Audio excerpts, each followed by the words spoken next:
keinginan saya harus kita perbaiki keadaan ini. Mulai dari orang tua tadi yang semangat luar biasa. Ini berarti semua hal yang beliau alami itu dia pendam dan satu-satu memang harus dikeluarkan. Dan syukur beliau malam hari ini menyampaikannya dengan lantang dan juga tegas supaya mendapatkan perhatian ke depan.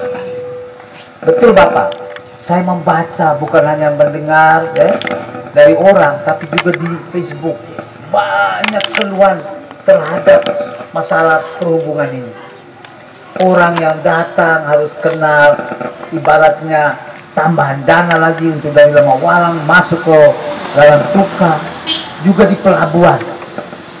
Pelabuhan itu kuli-kuli itu, mama-mama bapak kita sudah merantau jauh setengah mati mencari uang di Sabah, di Malaysia, dengan membawa barang-barang dia, ya, sampai di pelabuhan hanya untuk turun saja, bayarnya luar biasa tingginya. Betul itu. Padahalnya dari sana lebih murah untuk biaya kapal dari Tarakan, dari mana sampai ke sini. Tapi untuk bayar barang bawaannya lebih mahal. Ini kan menyedihkan. Sehingga saya bilang memang ini harus kita rubah. Sama seperti juga nanti kapal-kapal tol kita ini. Kita punya kapal tol, tetapi harga kita di sini lebih mahal daripada Maumere yang tidak mendapatkan pelayanan jasa tol laut. Ini berarti ada apa ini? Ini kita harus cari akar permasalahan. Juga harus seorang bupati berani menertibkan semua yang tidak betul. Saya terus terang memang sudah gregetan. Kalau saya sekarang disuruh untuk memperbaiki, tentu saja belum ya Bapak ya, karena saya belum mempunyai kewenangan.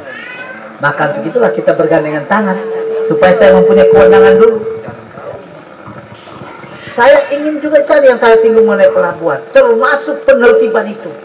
Kenapa kok tidak berani ya terhadap buru-buru dan sebagainya itu, supaya ada tarif yang jelas. Jangan sampai itu tadi memakan para penumpang, dan itu mempermalukan kita, pemerintah daerah Flores Timur. Itu muat, betul-betul dimuat itu di koran, juga di media elektronik. Wajah Flores Timur sangat ya, malu karena rakyatnya sendiri mendapatkan kesulitan yang macam demikian. Saya bilang nanti tertib. Nanti mama bapak akan melihat bagaimana saya sendiri akan turun. Tunggu supaya kita melihat itu mana yang tidak betul. Cari yang tidak sesuai, yang tidak manusiawi harus kita hilangkan. Tidak bisa satu karung lalu sampai 1 juta dan lain sebagainya. Wih, orang mana punya mereka merantau itu kan mencari sesuap nasi.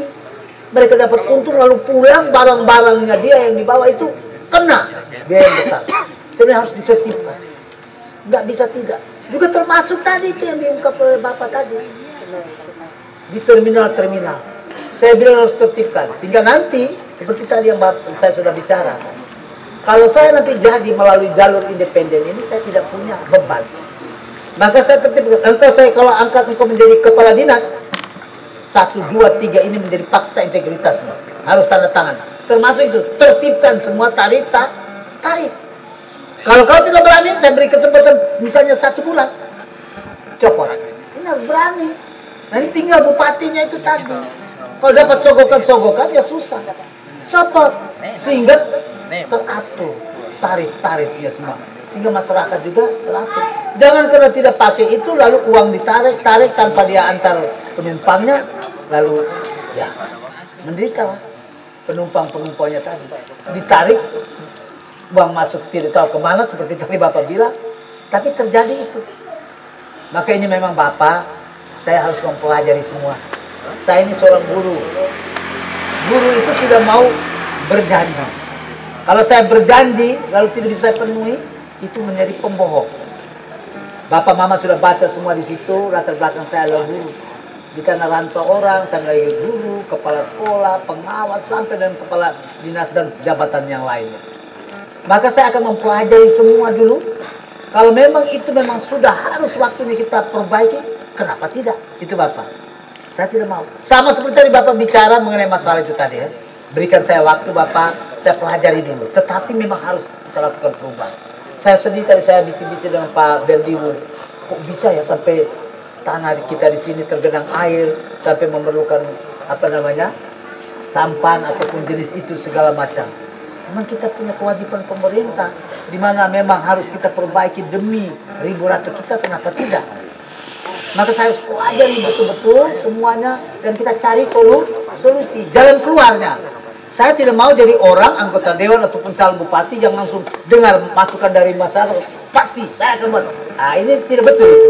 Tapi kita pelajari, kita lihat dan sebagainya, kita mengambil solusi. Ah, itu yang paling betul. Termasuk tadi yang Bapak bilang mengenai jalan-jalan dan sebagainya. Tadi di tempat saudara kita di seberang sana juga kita bicara soal itu. Saya titip tadi dengan calon anggota provinsi Golkar, Tuan Pak Mekeng. Nanti saya juga nanti bicara langsung. Satu saat saya ketemu Pak Mekeng. Saya ingin juga jalan-jalan jauh itu bisa kerjasama dengan pemerintah pusat ataupun daerah. Daerah di mana menghasilkan pertanian, perkebunan dan itu ada pemasukan untuk daerah. Kenapa kita tidak berikan sarana prasarana? Dan keinginan saya ke depan itu pertanian menjadi prima dona tadi yang saya bilang 75%.